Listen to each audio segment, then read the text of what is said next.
There's one very important RRSP withdrawal timing decision that can greatly affect your CPP, your taxes, and whether your money will actually last you throughout retirement. And we see this time and time again when building financial plans for our clients at Blueprint. How making the wrong call on this one choice can shorten the life of your retirement savings by several years. If you have an RRSP, this is something you absolutely need to consider. And I'll walk you through exactly how it works in our financial planning software. But first, let's talk about the core goal of retirement. Now, unless you're already quite wealthy going into retirement, your number one goal shouldn't be chasing high returns. To me, the golden rule of retirement is to make sure you don't run out of money while you're still alive. And yet I see that most Canadians are doing the exact opposite of what helps them achieve that. And I know that sounds crazy, but let me explain. Here's what most Canadians do. Over 95% of people start CPP at or before the age of 65. And only about 2% actually wait all the way up to age 70.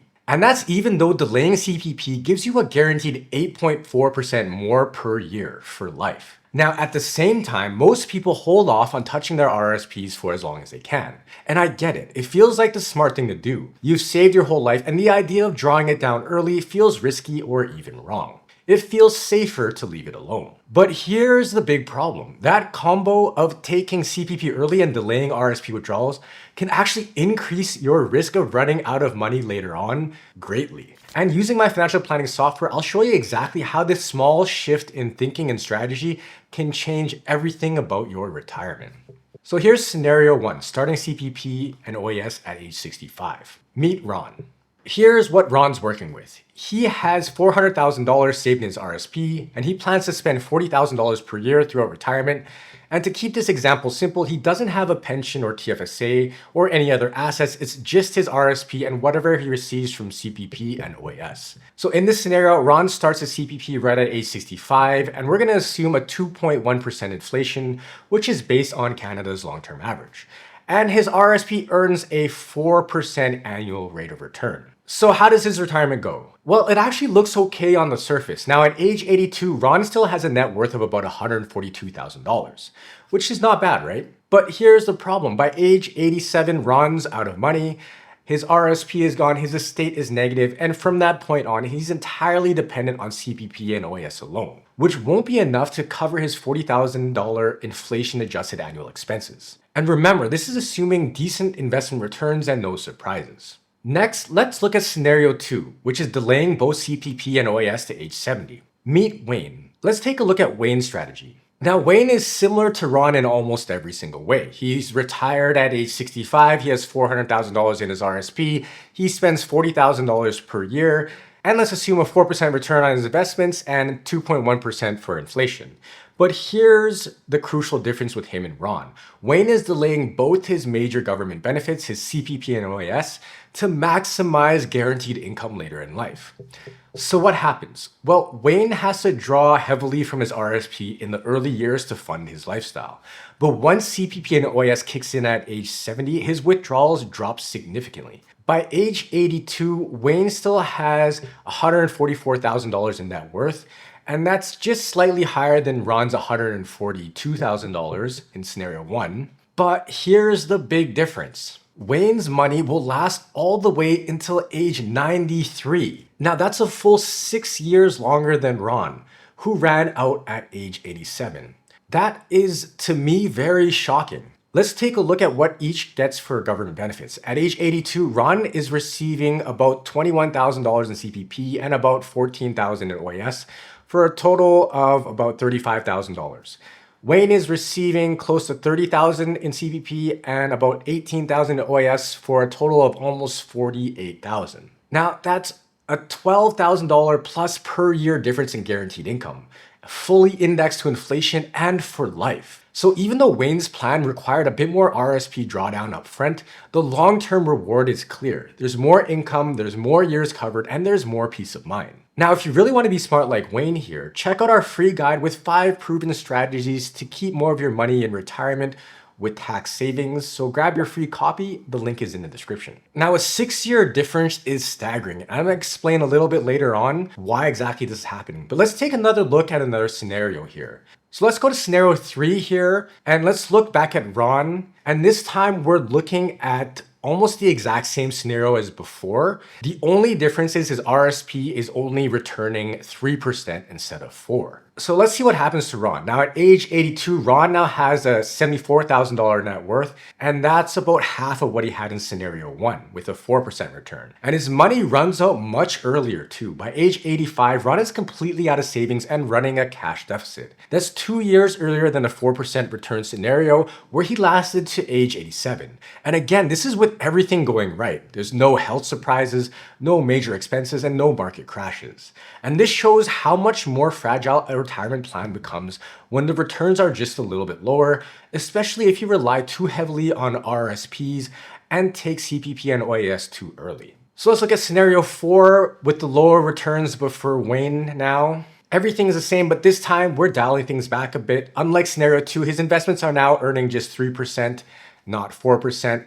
And yet this strategy still works incredibly well. At age 82, Wayne has $93,000 in net worth. That's almost $20,000 more than Ron had in scenario 3 at the same age.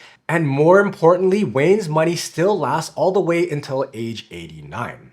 Now here at Blueprint, we like to plan until age 90, so that's pretty close to what we like to plan for. Ron, by comparison, ran out at age 85 under the same 3% return assumption.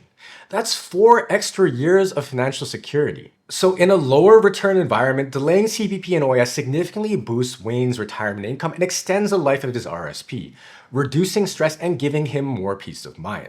And in retirement, you should aim to have more conservative investments. So it's possible that your investments could return 2 or 3 or 4% within that range. Now, the real problem and why this strategy works, here's the big problem with the I'll just take CPP at 65 approach. The biggest thing is you don't know when you'll die. Now, I get this argument all the time in my comments or from people emailing me, is what if I delay CPP to 70 but die at 69 or 75? Wouldn't it have been dumb to not have taken CPP earlier and wasted all that money? And that to me isn't the right question. The question isn't, what if I die at 69? Because if you die at 69 and haven't collected a single penny of CPP, to me, that's still okay because you accomplished your main goal of not running out of your savings. The real $1,000,000 question to me is, what if I live to age 90? Because if you're 65 and in reasonably good health, you probably won't just live to 80 or 85, you'll live through it and then some. According to Stats Canada, the average 65-year-old man in Canada can expect to live another 19.3 years, reaching age 84. And for women, it's even longer, about 22.1 years, reaching age 87.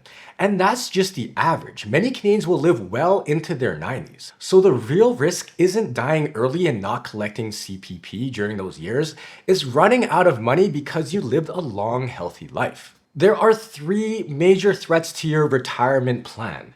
The first is the inflation risk. Things just keep getting more and more expensive. You saw what happened in 2022 and 2023. Prices went up a lot. Then there's longevity risk. You live longer than expected and outlast your money. And then there's investment risk. Your markets don't perform the way you had hoped when you retire, and your investments maybe drop. And here's the thing, delaying CPP helps with all 3 of these risks. It's like buying a personal inflation-protected government-backed annuity. Honestly, it's one of the best retirement deals out there. But that's not the only advantage. When you start drawing income from your RSP earlier, you can qualify for the pension income credit after age 65, which is a small tax break, but it quietly adds up every single year. And finally, and to me this is the most important, there's peace of mind. When you delay CPP and lean on your RSP earlier, you're locking in more guaranteed income for life. And that means you'll spend less time stressing about whether your money will last. Now imagine a scenario where your RSP has a really bad performing year in your retirement. Say it loses 10, 20, or 30% in 1 year. Well, you'd be way less stressed out if that happens, knowing you have that increased CPP money. And in retirement, that kind of peace of mind is priceless. Now, who should or shouldn't use a strategy? Well, this strategy isn't for anyone. It works best for people who don't already have, say, a defined benefit pension because that already reduces a lot of the risk in retirement, and have at least, say, a few $100,000 saved in their RSPs and are in reasonably good health. On the other hand, it's not ideal if you have serious health concerns or a shortened life expectancy, or you're in a very low income situation and might qualify for GIS or guaranteed income supplement, or say you already receive a large guaranteed pension. The way you time CPP and RSP withdrawals might be the most underrated financial decision in retirement. As you've seen through my walkthroughs in this video, it can mean the difference between 5 or 6 extra years of retirement. And if you want a retirement plan that actually lasts, head over to our website and see our services. Will help you map it out with clarity. And if you like what you saw, subscribe for more, and don't go yet. YouTube's picked out another video it thinks you'll find helpful right here, so go check it out.